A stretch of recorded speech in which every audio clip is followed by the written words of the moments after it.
Hello everyone जमती आपने देखिपे मो स्किन बहुत टैन पड़ी और मुझे आज तक रिमूव करी थ्रू होम रेमेडी। तो 2020 जब मुझे फर्स्ट टाइम जानली कि स्किन केयर कौन पूर्व जानती बट मुझे ध्यान दिए माइंड दिए स्किन उपर।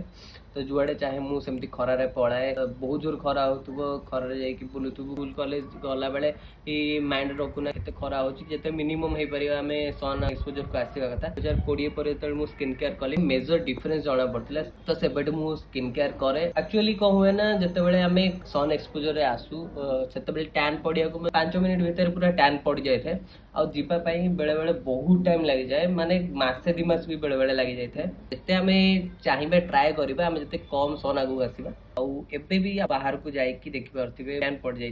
तो आज मुझे जाऊँगी होम रेमेडी द्वारा जी भी हो पार आम रिमूव करवा टैन को मुझे करी होम रेमेडी आउ कौन कौन यूज करी अप्लाई कलापर केते टाइम रन कौ वाटर आम धोइबा सेटा मु सब देखेबी।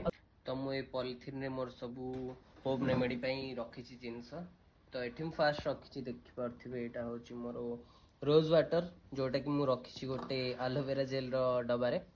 तो रोज वाटर पकेबी गोटे टमाटो मु काटिकी रखी टमाटो को भी पकेबी आठी रखी हनी महू महू भी अप्लाई करवा महू रखी एथरे मु रखी आलोवेरा जेल से पड़ो गोटे कॉफी पाउडर। तो मुझे छोट कॉफी आन आपड़ ए लेंबू भी यूज करें लेंबू गोटे छोट काटिकी आपड़ से पकई पारे अच्छी मेथी मेथीर गुंड आउ अच्छी मुल्तानी मिट्टी आउ अच्छी चंदन पाउडर। तो मुझे मिक्स कर रखी। तो फास्ट मुझे बाउल पाउडर टाक पकाऊँ जो अच्छी मुल्तानी मिट्टी चंदन पाउडर आउ मेथी बस ये काफी हो देन से पकईदेवी टी महू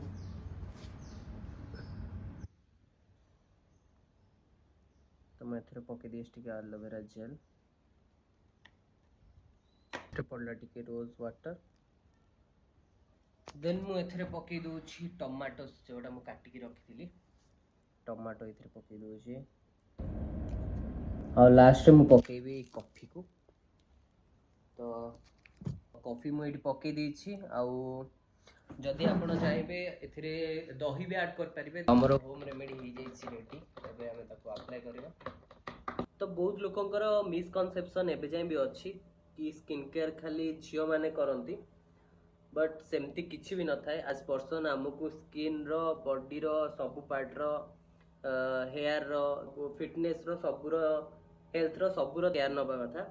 स्किन टा हूँ आमर बॉडी रो गोटे पार्ट तो तार केयर नवा आमर काम एटलिस्ट एमती वीक रे आपण 2-3 थर होम रेमेडी यूज करें बेटर रिजल्ट पाई।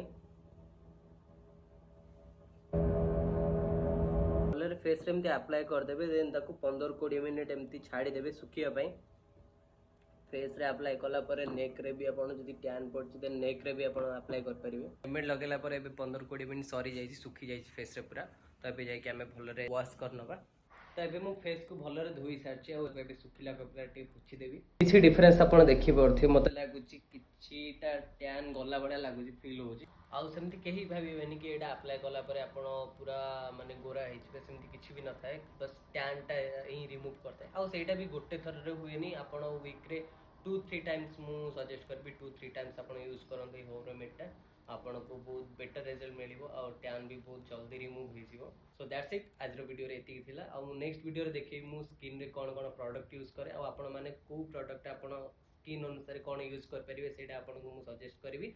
एंड आज वीडियो रे आपन जदि किछि भी लागिला हेल्पफुल हेछि आ आपन किछि भी टिप्स मिलिस देन प्लीज कमेंट करी जणातु जहाँ भी थॉट अछि आपन कमेंट करी जणातु और वीडियो टी लाइक कर दियंतु और चैनल को मोर सब्सक्राइब कर दियंतु एमती किछि ऑथेंटिक वीडियो पाया सो देखा नेक्स्ट वीडियो रे बाय।